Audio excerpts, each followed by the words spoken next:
Dun da da dun dun da da dun dun da da dun dun da da dun dun da da dun dun da da dun dun da da dun dun da da dun dun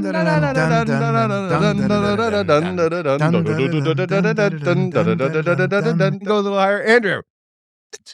You're all doing a different. No, you're not. None of you Joe, are on beat ignore in my- Adam. Ignore Adam and Travis because they don't have a lot of music in their souls. That clicking sound you hear is about 1,000 one-star reviews. No. Okay, well, at least do you guys know something about scams? Because singing might be somewhere down the line for you guys, career-wise. Those music classes I took were a scam. Scam da da dum, scam da da dum, scam. Oh, sorry.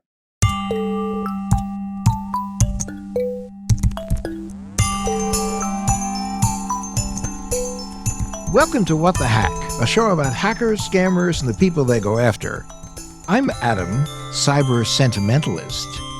I'm Beau, cyber all three ghosts of Christmas past, present, and future.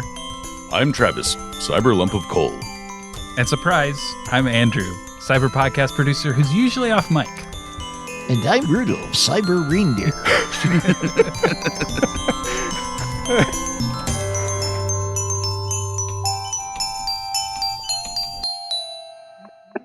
Happy holidays, everybody. Happy holiday to you as well. Oh, Indeed. thanks. Andrew? Happy New Year. It's not anywhere near, Andrew, is it? December 26th. It's the day after Christmas, so the next holiday is New Year's. Fair enough. So last year we called up a bunch of people who had been in the show over the course of the year, and we asked them, like, how's it going now? And they were all like, pretty good.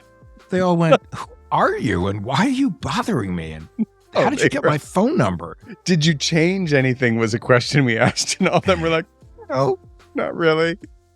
So this year, we're not doing that because it didn't work, and we're going to instead have a conversation, and we're inviting Andrew because you never get to hear him, and he talks all the time when we're making this show, so here he is. And we've all chosen one moment or two from this past year that we liked or thought was noteworthy in some way. For me, I loved the variety, whether we were talking to a school teacher or people like author and former MSNBC contributor Malcolm Nance.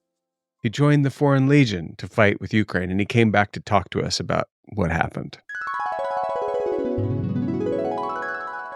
There were a lot of opportunists out there who saw that we were raising money for the International Legion and the people's need to want to contribute, their belief that they were contributing to a good cause. So what we had was typo squatting. People had come in, would create a Malcolm Nance, only the first letter L would be the number one. But we had people coming up and it was like, yes, you can donate to the International Legion. I take Bitcoin. It's like, I don't take Bitcoin for very obvious reasons this week. There were at least 9 fake accounts. And we heard from Roy Wood Jr. from The Daily Show.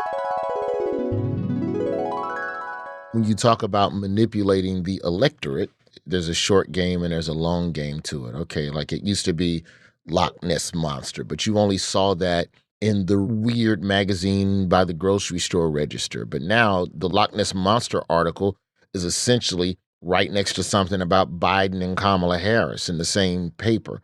That's essentially what the internet is. The internet is all the newspapers just rolled into one.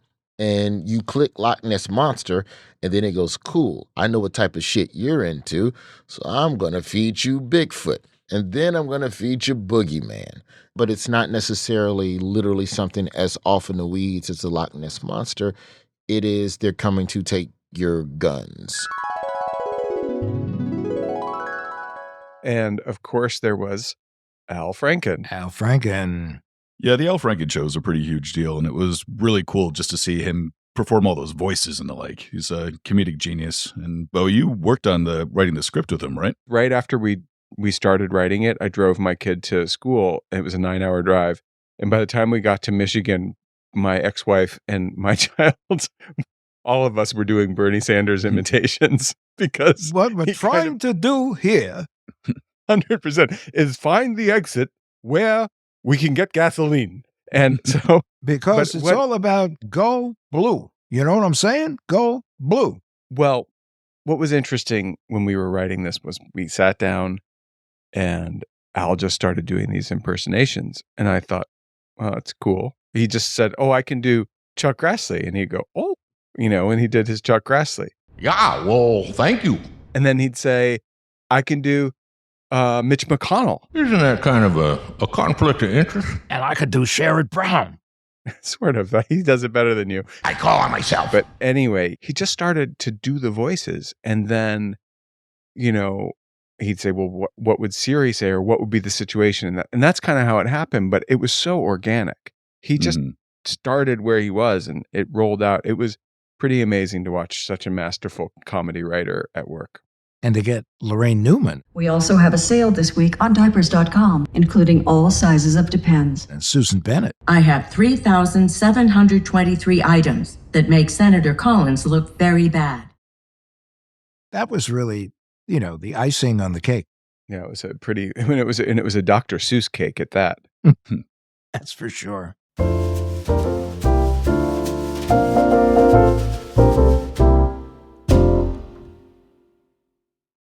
One of my favorite episodes is the one we did with Amanda.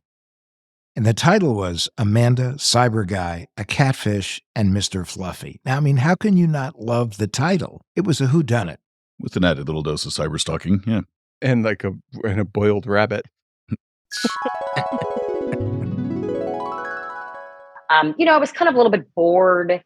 He kind of came back. I know him. We have already had sex. So he's a person that I know well. So I'm communicating with them at the same time. Yeah, it's comfortable. Yeah, it's comfortable. I've dated him. We've been on probably, 20 dates. It's been a while. I've known him for a bit. Who's counting? No, but so you have like Mr. Spicy over here, and then you have Mr. Cornbread, and cornbread is great. We all like cornbread. It's comfortable. Cornbread is great. Yeah, it's comfortable. It's good. Well, it's kind of like Mr. Spicy and Mr. Pillow. Right? Oh gosh, sounds so bad. When Adam, you say you just it like called that. this guy fat. We don't know if he's fat. No. Definitely not. He's fit. He's fit, not fat. It's an emotional Fit pillow. but fluffy. Okay, but now he's definitely going to have to be called Mr. Fluffy. So you have Jason Bourne and Mr. Fluffy. And Mr. Fluffy. Oh my god. Mr. Fluffy, stick with us here, Amanda. Don't lose it. I can't. I'm I feel like losing this it. is the Howard Stern show here. Mr. Oh my Fluffy. god. Hey, Jeez. you know what? Well, I didn't say the Stay Puffed Marshmallow Man. So Mr. Puffy, Fluffy is... Michelin Man. Can I get a word out here? I got to ask the question. So Okay. Fluffy's back in town. Yep. And Jason Bourne is how's Jason Bourne doing?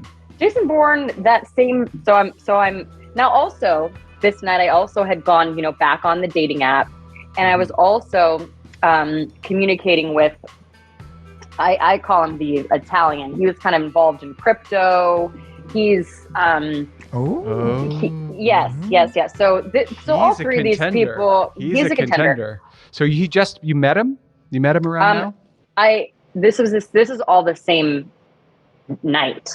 So Okay. I'm texting. Whoa, I'm texting Crypto, Jason Bourne, Bourne. and Fluffy. I feel like this is like a game of Clue, but we're trying to figure out who killed your phone. I know. No, I'm it sorry. is, but I think that sounds like you were a little bored that night, Amanda. Where's I was Agatha bored. Christie when we need her? I was bored. were? I was bored. You were bored. Okay. I was bored. Yes, and I actually was also communicating. See, girls can do all of this. So here I am just texting Jason Bourne about his day. Yes, I was also texting the Italian crypto guy, and then Fluffy I was texting, and I was also voice texting my girlfriends about a little event we were going to have over the weekend. So we had like 4 conversations going. Now, is there also like a third conversation about like with a girlfriend saying like, well, there's Fluffy and there's Jason Bourne and then there's Italian crypto guy?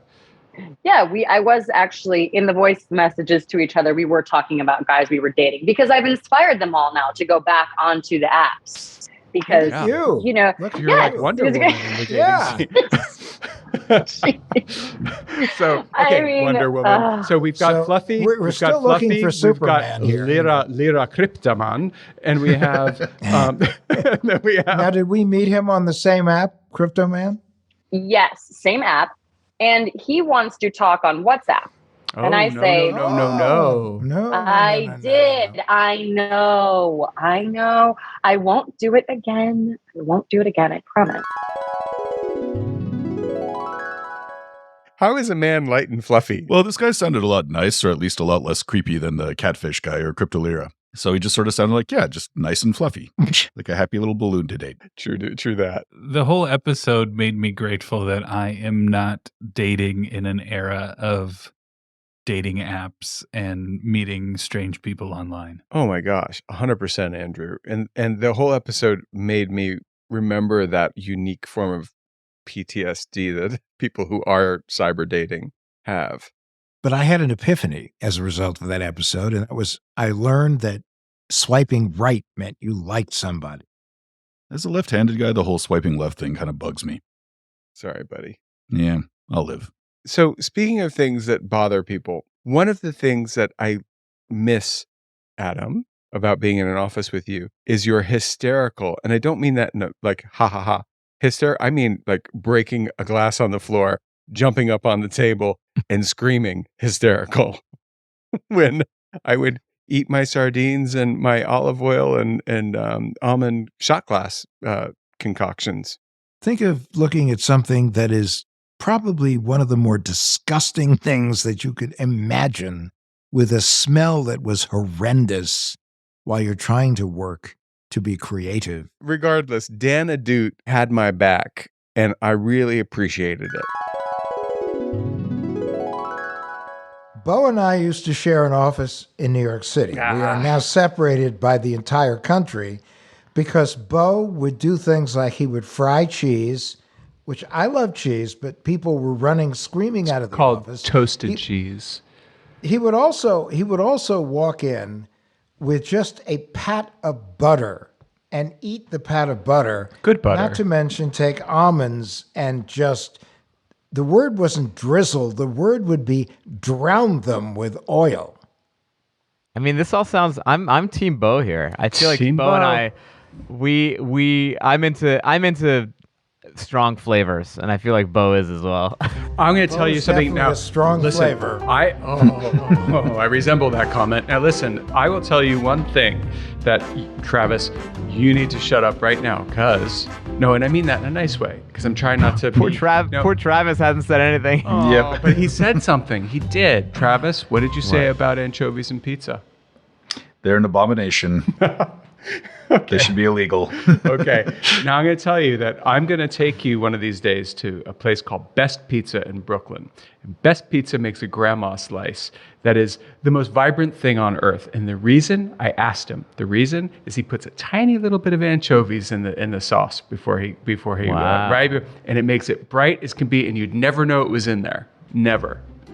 Yeah, that's totally fun. You can incorporate it. I know it has the umami flavor and all that other sort of thing, but just straight anchovies just taste like salt. Yeah, it tastes like fishy salt, and it's just too much. Dan, help me out here. Come on. It's kind of like caviar eaten by the Pomeranians or Dan, whoever. Go get him. I feel like here's the thing. You have to slowly get Travis on board. It's kind of like when people have, they love a frappuccino or like a very sugary, milky coffee, and you're like, you want to end up weaning them off so they can have really, really good coffee. Don't tell me you put anchovies in your frappuccinos. You put you don't put it in. You just swim it through and then pull it out. Yeah. All right, I'm done. That's gross. Excuse me while I use the restroom for a minute. No, I did that and it was really good, especially if you wrap the anchovy in a pat of butter first. But oh yeah. Anyway. But lest we digress. Yeah, Dan Ahdoot's story was really interesting because when I was talking to him and mentioning the concept of this show, he's like, "Oh, I have the perfect story for you. I was hacked, and then I hired the hacker to become my personal IT consultant."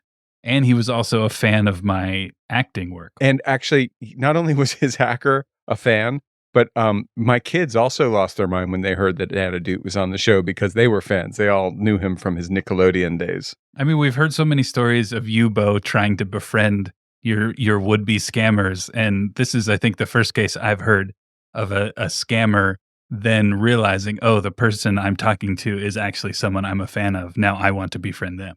Well, the cherry on the sundae was that the hacker in question was 13. Well, actually, he was not going to tell you, but he was somewhere between 12 and 14. Yeah, I mean, I guess I'm just sort of guessing he's 13, but who knows?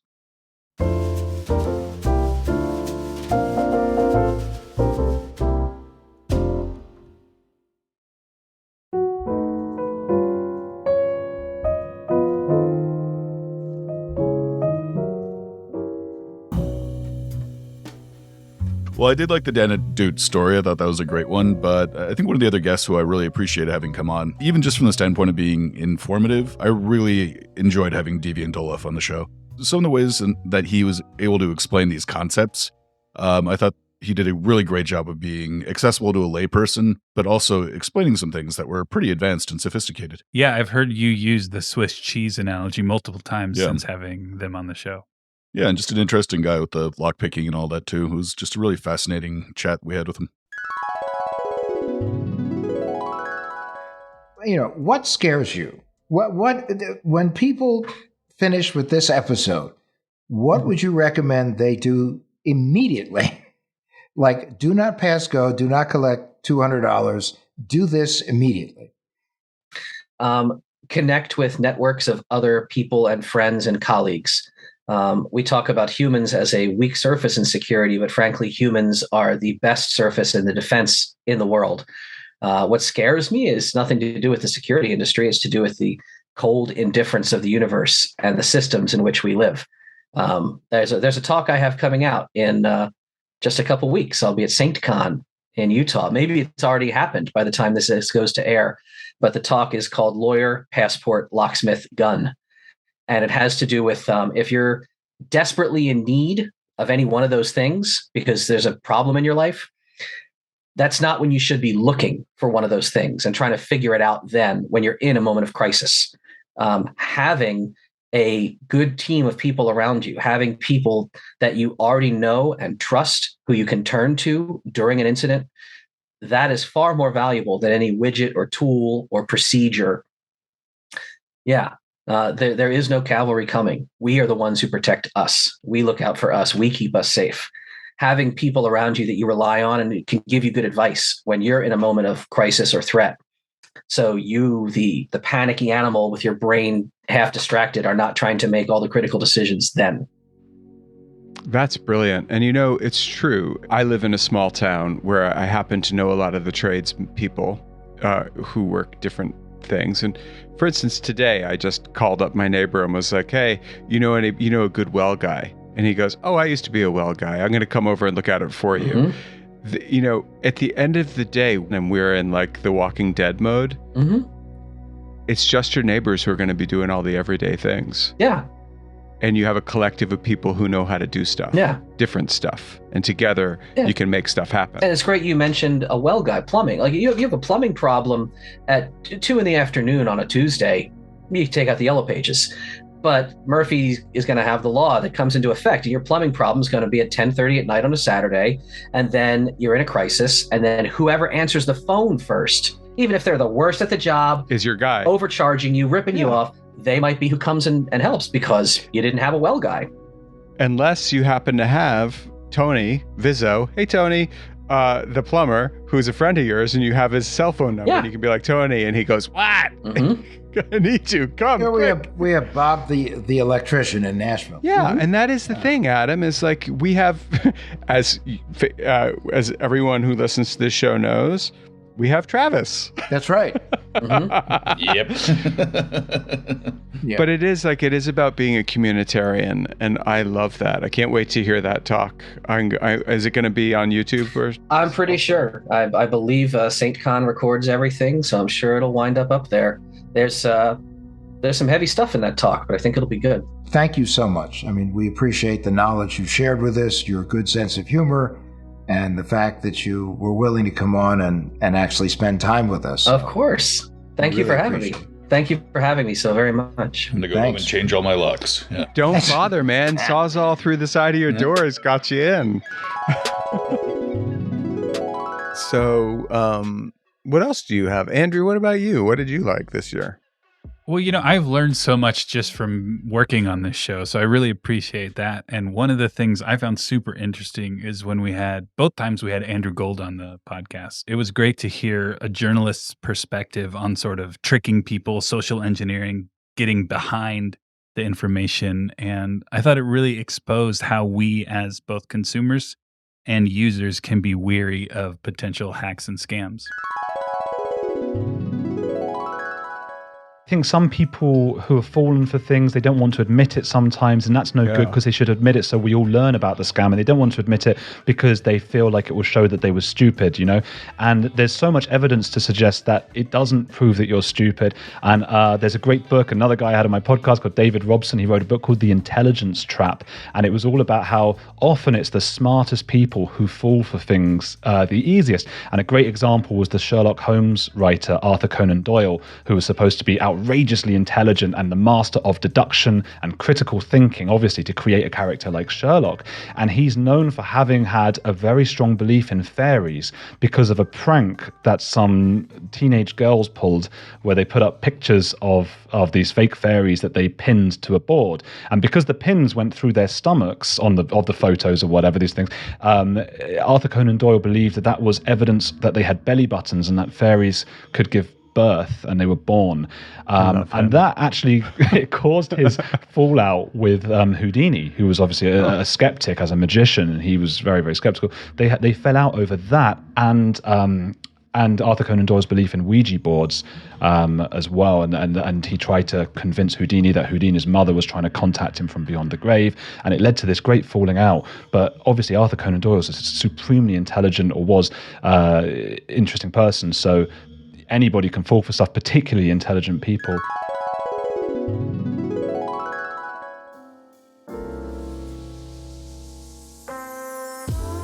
Okay, guys, New Year's resolutions. Really fast, everybody. My New Year's resolution this year is I'm going to finish unpacking my office.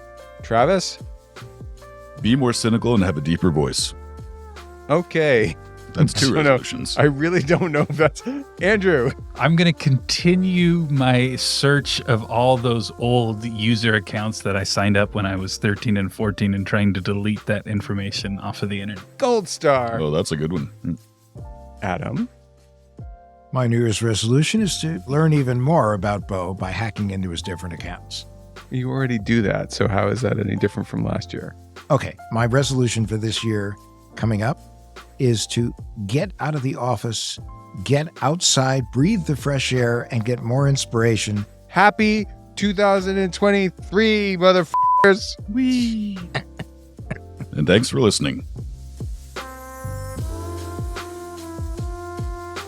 What the Heck with Adam Levin is available wherever you get your podcasts. If you like it, consider rating us on your favorite podcast service or writing a review. It really helps people find the show and makes me so happy.